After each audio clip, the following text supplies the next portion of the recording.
Chad, let's get into it, man. So as we talked about, we're going to do a kind of in the beginning episode for early stage companies in the seed stage, kind of the beginnings of the CRM, founder-led selling, hiring the first rep, and your first sales leader, which, as you mentioned, they're all pretty big topics, right? So we'll cover what we can, but let's dive in with something that I've been hearing a lot, which is, what's a good initial CRM? And I'm so interested to hear your perspective on this. When do I get Salesforce? Is HubSpot good enough? What have you been seeing in the market? Yeah, it's a good place to start for sure. It gets asked a lot. I think it's really important to start with what your business model is, even even if it's a thesis to begin with, right? If you're literally day one and as a founder sitting here thinking about like, how am I going to go take this thing to market? You have to fundamentally understand sort of just, is this going to be a big enterprise sale? Like, who am I going after? What's that prospect orientation look like? I think that's a really key place to start. So you do have to, understand, am I doing a product led, super lightweight transaction somewhere in the middle, or obviously big, right? Like that's going to determine certainly the trajectory of the CRM discussion. I think I call it CRM light. There's a guy named Pete Kajanzi that does a lot of great stuff on this. He actually runs Atrium, an analytics company that everyone should check out. But he calls it CRM light, and I like that because you can go a few different directions with it. It could be you're good in Google Sheets, so build it out in a Google Sheet. There's main metrics you want to be tracking, so you just want to be able to do that. So if it's only you selling and you are the founder led selling, you just need to capture that stuff. So a Google Sheet could work. Airtable's come up recently. It's a great option. There's more automation you can do with it, but still sort of has that spreadsheet vibe. And then you see people tend to go into, your HubSpot or your Pipedrive, right? Those are usually less expensive, quick. You can sort of get a Kanban view going, and it just is a way to get started. And so again, to begin with, those are fine. Like we see that all the time, right? Like just be tracking stuff and make sure you're starting to capture the right things, the right activities, and ultimately how deals are starting to move for you in conversation, right? From there, you definitely, hit a wall. Usually it's 500,000, million in revenue. Like you're getting to a decent place from a customer count and a revenue perspective to warrant warrant Salesforce, frankly, right? And especially if we're speaking to software sort of recurring revenue businesses. I mean, there's other, but still repeat businesses. You're managing accounts. You're managing sort of a customer process. It starts to get a little bit crazy at that point to run it out of those lighter systems, and so you end up having to make it, the decision at that point. The reason why is for a few reasons. One, opportunity types is a big thing. So what that means is you have these different types of cycles happening. Right now, you have a renewal cycle. You might have an upsell cycle. You might have a net new cycle. You might have a partner driven cycle. Like you start to have these different sales cycles, and you need to actually parse those out and organize pipelines around them. And then you need to be able to roll them up. So it's sort of rolling up and rolling down. And that's where you hit that wall where it's like, this is super messy.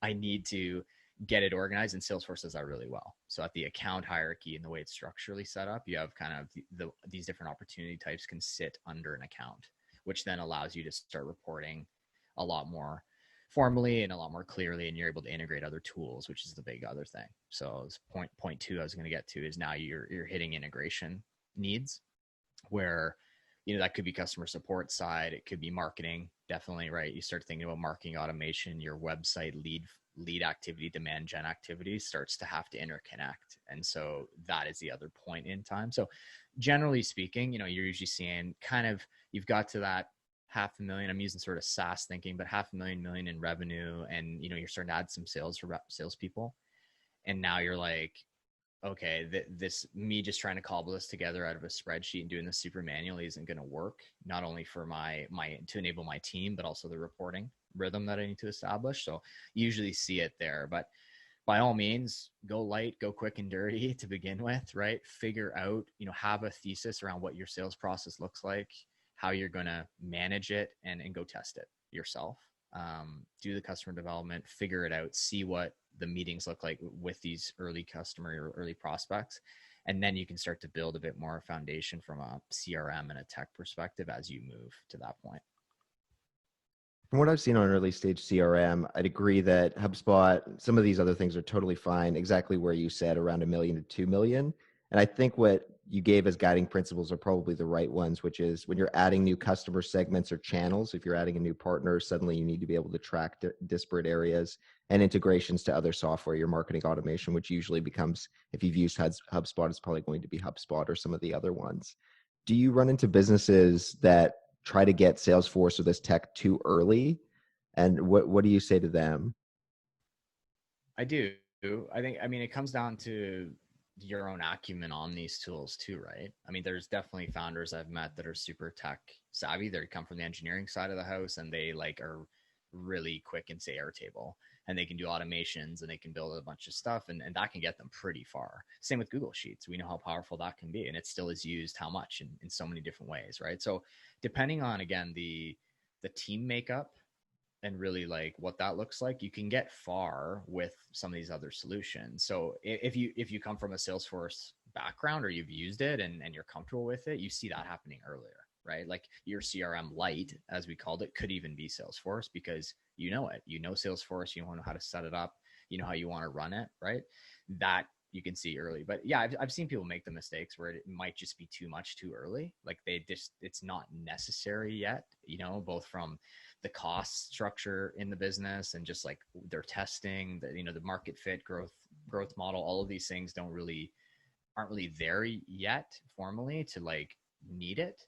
So I would caution that. But if you have the comfort level, I mean, you can jump ahead of it, knowing that that's the direction I'm going to be going. If you're clear in that path, then you could do it earlier, and it's going to help you because you're getting that buildup of that data model. You're getting things sorted. But you usually see that the natural track is usually CRM light of some kind. You know, you get a process put together, you start to get some initial customers, you get your traction, and then really as you start to ramp it up and think about how you're going to download this learning to other folks that you hire and bring into the team, you're going to have to step up to a place where you can manage multi-channel, you know, opportunity types. You can look at how different sales individuals on the team are performing. There becomes that bigger picture that you need, and so it tends to go that direction, but I have seen both.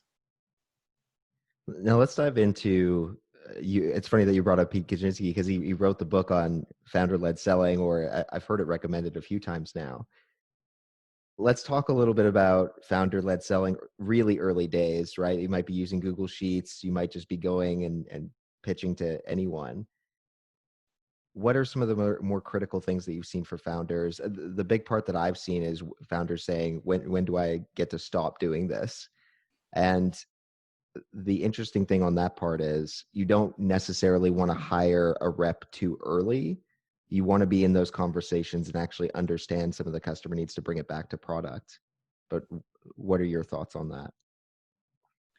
Yeah, it's another deep and really fun topic because it's so dependent on the founder orientation. I think the co-founders, are they down the middle engineers that want to focus purely on product? You know, you're going to have a different need in terms of the hire, right? You might make that hire early. It might not be, you know, and again, we'll get to in a second, but is that a senior level person? Is that an initial rep? What's the makeup of that rep? So it sort of starts there, I think. You know I personally get involved where, you know, there is engineering led founders are building really technical, interesting products, and the go to market is just not something that they really focus on, and so they want support in that area. Whereas you have the opposite where there's a founder who is more commercially oriented, and then they're going to carry the baton for quite a while themselves, right? You know, I know even in my experience, it was like the first 20 deals was me. It was, you know, all that initial stuff sort of going out there and figuring it out and putting it the pieces together so that I could teach someone else how to do it. You do that yourself. So, you know, you're on one side of the camp or the other is going to be a different decision. I think fundamentally you need somebody who is not just sort of a down the middle sales person. And well, let's unpack that a bit, right? Like what I mean by that is like there is salespeople that are extremely good at just running a sales cycle and understanding a market and doing transactions in that market. So here's how many, you know, leads, here's how they're really good about tracking their cycles. They know their timelines. They just are really good in that picture. And they're not good at all of the extras, call them, right? Which is process and data and setting up a CRM and all of that stuff. And so the term, Jason Lemkin and Pete and number of great folks out there talk about, Renaissance rep or like the early first sales hire. It's definitely, that person is a bit more product manager type. I think about that, right? Where in a software business today, a product manager, a good one is, they're working really closely with the technology team, can help drive that side, but they're also working really closely with the market and with the commercial side of the business. So they're listening, they're seeing what's happening, they're doing the research. And so you're able to sort of like, because those early days, what are you doing? You're building and selling, right? There isn't really a product organization typically yet. So with that in mind, it's like, I need to be the filter. I need to go learn from the market. I need to do customer development. I need to like figure this stuff out. So I need that mindset so I can bring back and properly, document feedback and get stuff into the team that's building the technology. So that skill set tends to work fairly well, right? You can see customer success people have that orientation as well. Like, so finding someone who has some experience with that sort of activity tends to work, frankly, because they can come in and do that, and they can learn and support even technical founders at that early stage, just find out what's really happening in the market and pressure test some cycles. So that's what I would see there. Yeah, that's kind of a quick overview, I think, from my perspective. Yeah, I think the PM thing is totally right. It's the first sales hire cannot be, you constantly hear, can I just hire a killer from, an Oracle or a Salesforce immediately? But that's a totally different person than the person you need early to actually get the feedback from the market and put it into the product. They're a process executor, right? They're not a process builder. And in terms of when the founder actually gets to step out, I kind of don't think the founder should really ever step out. No, you're not going to be running the entire sales cycle, but you need to stay, especially when we're talking about seed to Series A, you need to stay super close. I know in some of the early days of Blue Jay, Ben and I would go to these super small firms. I'm talking way out of town, one person, sole practitioner. Ben would be there the whole time with me getting all of that information. He did not just hand that to me to come back and give that. Ben needed to do that pitch, and I learned how to pitch it initially from Ben too. So it's not like you can just hire the solo rep and say, go do this. You need to stay on with them for at least a few months, ideally 6 or so. One, so that they can understand the way that you pitch it, right? Because you've hopefully been a little bit successful on your own. But 2, because they're the one who's going to be responsible for a huge arm of this business. They're getting the direct feedback from the market. And you need some way of tapping into that, or else you're going to keep building features that just don't make sense. It's super critical. Oh yeah, like you have to be involved. Sales is a muscle you have to build, and it's funny how it's allergic reaction to some, but the best founders I see, regardless of their background, are very, very just customer focused. It's so cliche, but it's true, right? They're sales oriented in the customer sense, right? Like that's what's changing. You're going out there, the product manager thinking is just really the good questions you ask. That's good sales. And John, that's a different topic, but you see that a lot now. There's an ability to match up product, what's happening in the cycles, the value of the product, why things are being developed, being able to translate that to a customer and give them some foresight is sales, right? Especially in these recurring businesses where products continuing to cycle as well at the same time. So yeah, like the best founders you see, they're very customer folks. They're out there, they're doing all that. They understand where to hand off just because of the bigger build of the company. But early days, exactly like you said with Ben, like, I mean, the best founders you see are very interested in that. They're not building in a silo, they're not in the back room, just thinking through what they want to do. There's an element of that because of like the level of innovation these days, but going out and testing with customers, going out and actually hearing what they have to say, getting the feedback, testing a bit of like the value, that hypothesis that you have, that's a founder job. Down, like, full stop. Like, you don't hire anyone to just come in and go do that for you. Like, you need to do that. You need to be comfortable talking to folks, especially that you're building for, right? So you're seeing building in public. You're seeing a lot of this stuff happen now, where even more technical founders can just get their stuff out there, and they can be a lot more open around what they're building and the value they're creating. And then you can add the gas, with the sales organization as you go, which is a trend too. But yeah, you have to be, from the founding of your business, you have to be comfortable going out and testing that and doing that before you hire anyone, because it's just, no matter how you spin it, like it just has to be done, and then you can start to validate, but then also build appropriately given that experience yourself, right? So that's a tricky one for some, but I mean, I think it has to be learned. It just is really important. Yeah, there's a limited, more than limited money, there's a limited time period when you're early. You only have so much runway to survive.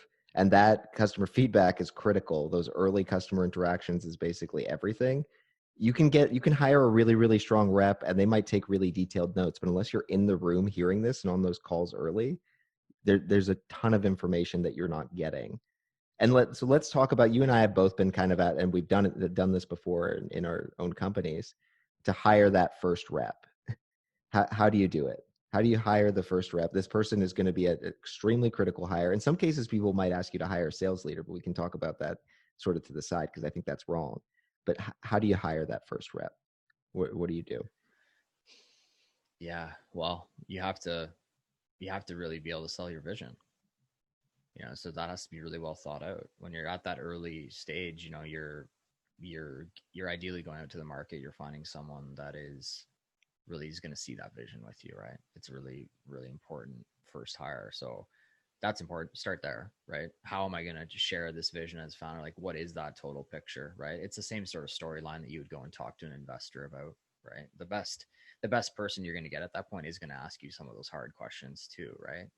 So yeah, you have to start there. I think, in terms of finding the person, I mean, going down the channel of recruitment, obviously there's a bunch of different sort of sales strategy there, because that's what it is, right? Whether you're going through your network, you're asking for referrals, all the standard stuff, right?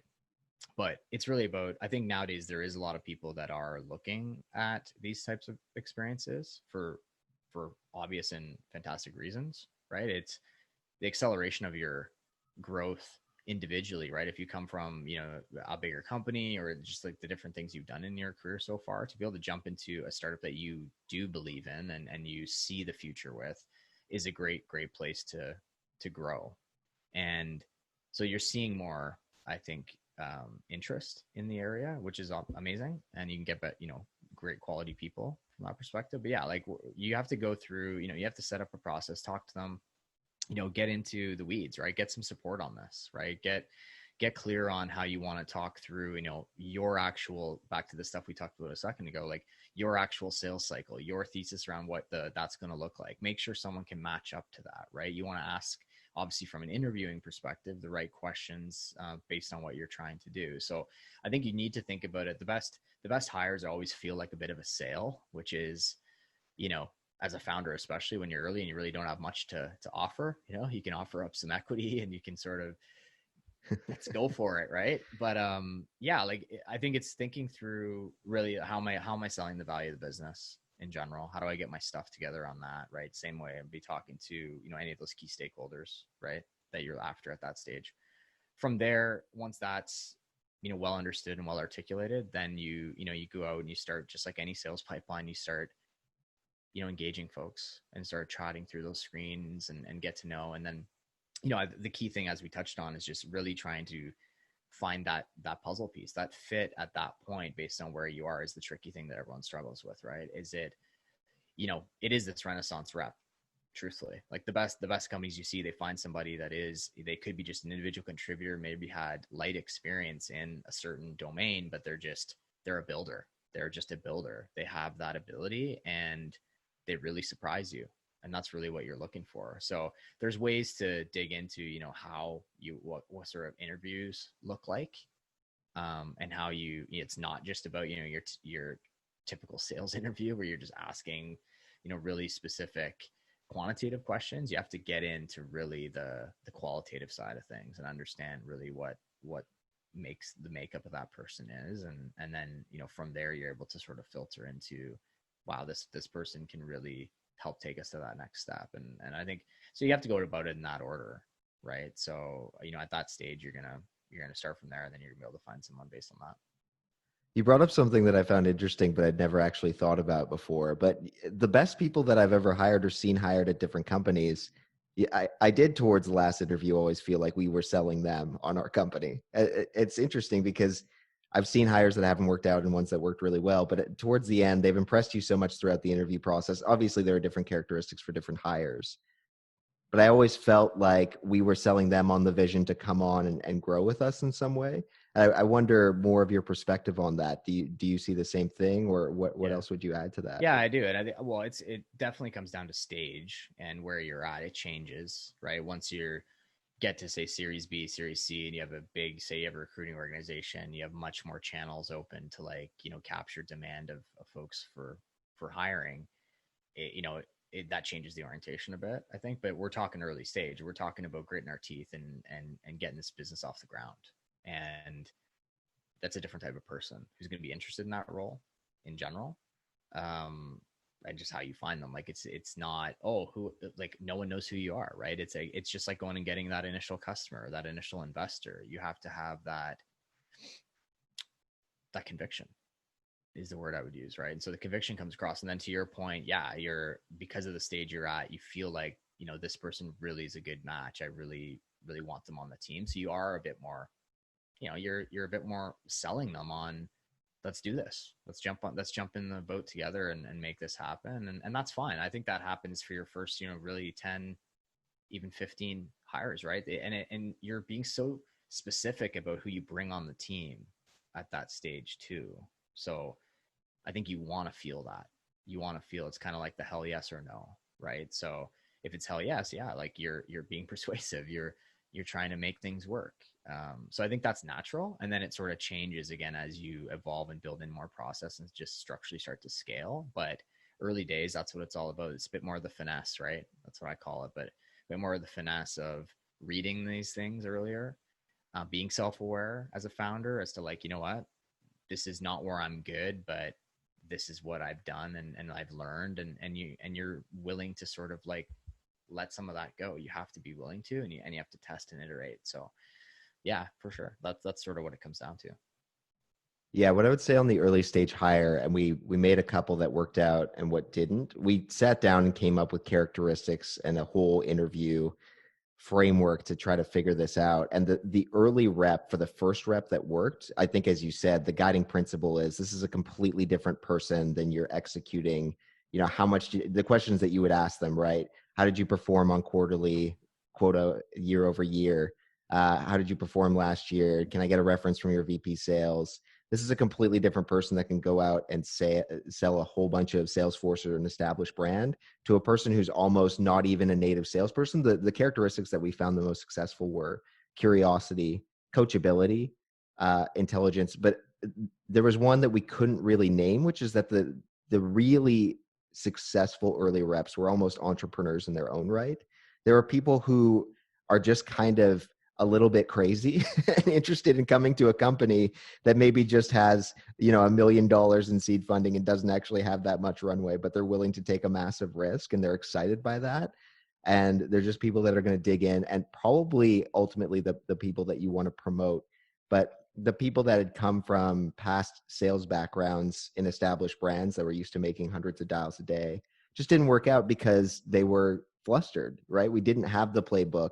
We didn't have what they were supposed to demo. We didn't have any of the scripts. We had nothing. And so they had to constantly operate kind of with no foundation under them. Yeah. Yeah. It's builder. I definitely have noticed that and continue to in hiring. And this is some support for folks out there that might be looking at these opportunities, right? And be interested. It's just go and build stuff, right? You can, there's so many ways to do it now, whether it's like writing, like projects, things that you do, and you can just like, it's sort of the proof of work type of world, I guess, in a way that we're in. And as it relates to this stuff, yeah, like that entrepreneurial spirit, I think it's spirit, it's grit. It's just like, yeah, like there isn't something here for me. I'm going to go out and learn. I'm a fast learner, right? And there's ways you can continue to improve that skill set yourself, right? And just how you organize yourself and how your, sort of habits drive you. But that's absolutely what you're looking for. It is someone who could and probably will in their own right build companies themselves and be entrepreneurial, and they just have that sort of mentality. And so, early when you're testing for that, you have a younger person that is earlier in their career, you're looking at an initial sales role. There's definitely ways you're going to see that with, again, thinking through properly the questions and the conversation you're having with them through the interview process. And it's past history. Like they've proven that they just think about things that way. And I think you definitely see it. It's sort of black or white. It's from my experience, not super gray area. It's either like, that's the kind of person, like it's very clear in their path, how they're motivated, how they do things in their own time. No one watching them and telling them what to do. It's not about being managed. It's about like ambition and about grit. You see that pretty clearly. So I think that's some good, hopefully helpful aspects for folks that are looking to hire. I think you want to look for that, especially early. And those type of people are really, they may not stay with you forever, nor will really probably anyone in your business, very small amount, but early, that skill set is so helpful, because they're gonna figure it out.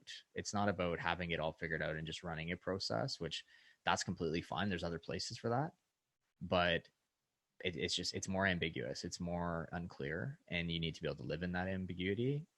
And I think that's really what we're talking about. All right, now we've only got a couple more minutes. We'll have to dig into some of these topics again another time. That early rep, people also ask about the comp plan, right? Which again, we're asking different interview questions. We're hiring a different person.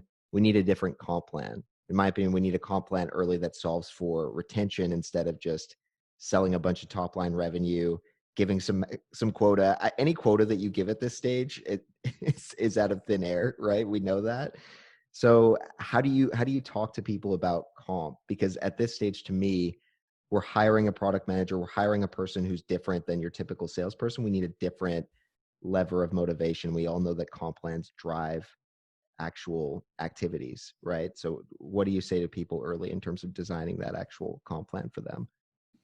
It's tricky, is what I would say right away, because again, depending on the person, you're talking about, you're trying to tune it. I mean, people, especially people that are used to doing sales or doing transactions and getting paid to do that, depending on where they're coming from, there's expectations that are sort of there for them personally, or that they've sort of attained or done in the past. And so you're sort of trying to tune it that way. I think, again, back to really everything we've been talking about now, is you have to sort of, when you're talking to this individual and looking for that person, you're really tuning to more of the longer term vision. You're ideally looking for someone who's seeing the bigger picture with you. It's not a short term thing where they're just wanting to come in and do some deals and leave. So that's where equity and natural like components like that come into play, which is probably a topic for a whole other podcast. But yeah, to your point, I think it's changing.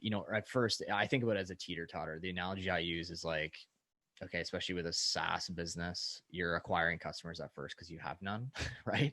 It's like you're going from zero to some number of customers. And so there's a customer count sort of logo goal, which is a place to start at first, right? The dollars and cents aren't super known yet. So it's like, can we get people? It could be pilot orientation or like the first order of some kind, right? So you're attuned to that.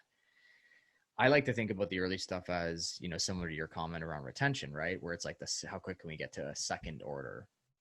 And so that's strategically thinking about, pilots, POCs, like different ways you think about even shorter term contracts to begin with, just to like prove out like, okay, we're engaging in this. We're going to prove out the product thesis with you. We're going to prove this value out, right? There's a proof of value there for a period of time. Could be 3 months, could be whatever the term is to start with. And then you show that you can get them to renew, like, on same terms or extend out. And that's one way kind of strategically to think about it, because you're kind of proving right away quicker retention. I know that from investors I speak to, it's a nice way to think about early, because you can sort of show that, okay, I got them past this pilot and like into a second order with us. They've actually made 2 decisions quicker than like, okay, to your point, like I sign a whole bunch of deals, that are bad deals and I don't really know it. And I sign them up to 12-month contracts and I feel great. And it's like, yes, like, I sign these deals. And then sooner than that, or even, at the 12 months, if they just don't stick around, it's all messy. And like, there's this false sense of security thinking like, oh, I got them to sign up for 12 months. And that's a heroic act. So you feel great, right? Because you're like, someone signed up for 12 months. But so I think playing with that a little bit, and then naturally you're going to move to like, okay, as you get to 12, past to whatever that main cycle for you is. If you're a month-on-month business or an annual business, it's going to be different. But now you're into like this renewal cycle. So that's where the teeter-totter analogy comes in, where like it starts to level off, right? So I think you really need to back to having your growth model dialed in, right? To begin with, I'm going to add this many customers, right? As we get things rolling, right? And there's plenty of places you can get help on this and look this up online and whatnot, but like really try and map that out 12, 18 months out, right? As a leader.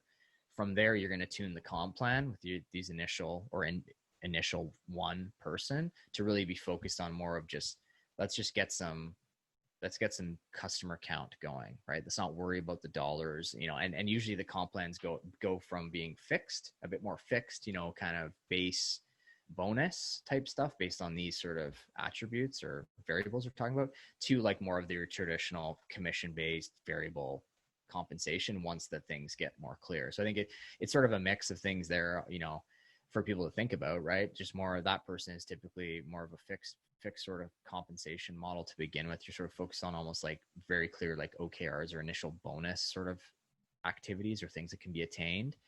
And then as things get more clear from a sales cycle and you start to get, customers in, then you start to move on. Okay, well now I can replicate a model where it is a sales cycle that's this long, someone's going to take this long to ramp up to that sort of place. You can start to set quotas or start to think about more traditional, you could say, thinking on that. But that's usually what I see. It's usually, someone's going to be comfortable with equity comp, with, the figure it out and a bit more fixed sort of comp model to variable, commission drivers, et cetera, as you start to feel that out and get more confident and that's the way your business is operating. So I think that's a good general blanket to put on it, but compensation is always a big discussion, right? I mean, it very is dependent on, again, who your customer type is.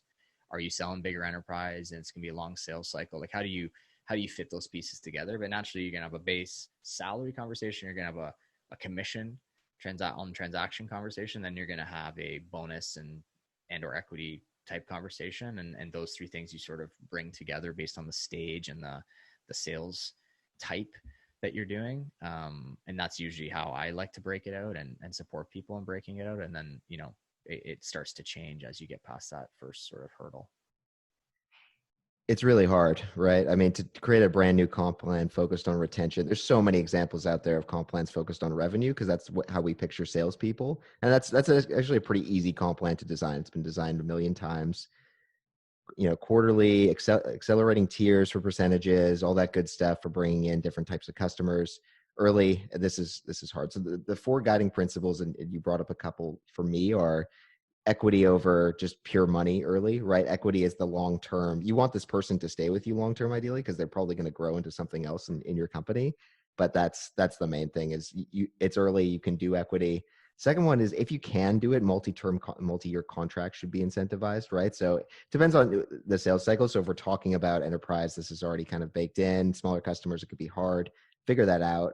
As you said, if you can do the double, the two order buy in terms of POC to a longer term contract, that should definitely be incentivized. What I've seen from a bunch of early companies is that they'll do monthly sales because it's so easy. They'll just do, hey, and we did this too. It's just, buy a couple months, but don't commit to a full year. To me, you can't do that early because you're going to get burned. And I know it makes sales cycles easier, but just try to go for the full 12 months. I think Andrew Wilkinson, you ended up sending me a great post about this, about how much more money a company made just by switching from that MRR to doing annual contracts instead of just the monthly. And the last piece to me, which is what makes this hard in the first place, is that churn is a lagging indicator, right? That's why it's so hard to design this comp plan, because you don't know when that person signs until 12 months out if they're actually going to churn. And that's just going back to the Mark Roberge recommendation of having the leading indicator and then bringing your retention comp plan as actually incentivizing that. So for HubSpot, that was 5 features in 60 days. If the rep helped the person get there, then the rep got a bonus. If they didn't, then we'd look at perhaps clawing back the commissions, or they wouldn't get the full commission for it. But that's why another reason it's so critical to actually sit down and think about this. Everybody that I've talked to says, hey, that's a good idea. We should have that. But very few people are actually willing to sit down and put in the work of actually finding out, like Slack did with 1,000 messages in 60 days, like HubSpot did, like even Facebook did with 7 friends in 10 days, right? Like very few people are willing to put in that work. But this is again where it comes in as helpful, even in designing comp plans. Yeah, it's changing too. I mean, you brought this up a lot, and I think it's bang on. Like the game, it used to be very front loaded, like just let's power the acquisition cycles and bring in more, and then we'll figure it out later. And it just can't work that way anymore. You're seeing the rise of like the product led models too, which is kind of what you're touching on as well. And it's trickier depending on your product, like and what your product is, but like those tracking points, the initial onboarding, how do we understand value? And I think that's a key point, right? To anything with comp modeling too, right? You know, really being able to sell value and continue to iterate and just you continue to work on it, right? It's both an iteration of how you talk and manage the customer conversations and how you think about, if it's on your website marketing, the digital side versus the sales team activity. Those things that's the fun part. You're always sort of, changing that initially and making it better and better. And then you learn. And yeah, so I think, I mean, to summarize what you're saying, it's all bang on. Like we need to think about, um, we need to think early about what people care about the most. And just that's going to be the fit thing right from the beginning, just to summarize, right? Like the type of rep we're talking about isn't necessarily going to be worried about the huge commission check, Exactly. which is one of the things you talk about, right? That highlights what we said from the hiring side. But yeah, like there's a bunch of those variables to play with. There's definitely support of it. I mean, we see it definitely is so dependent on what that company, but you need to focus on the retention. You need to look at, I think about month on month to your point too, versus 3 months versus 6, 9, 12. You can play with the terms early, right? If someone's going to commit, you want commitment level. But I do see like month on month and 12 months, which is the typical one you see, just opening up annual for a customer when it's hasn't been available. It's like, we're just a month on month business. We charge $39 a month. And well, why not give them the option? Maybe they budget annually and they're happy to pay it. And then all of a sudden it's like, we give them 10 points on a discount and whoa, like everyone's going for it. And now we have them signed up for 12 months, sort of locked in. And obviously that really supports you early, depending on your funding structure.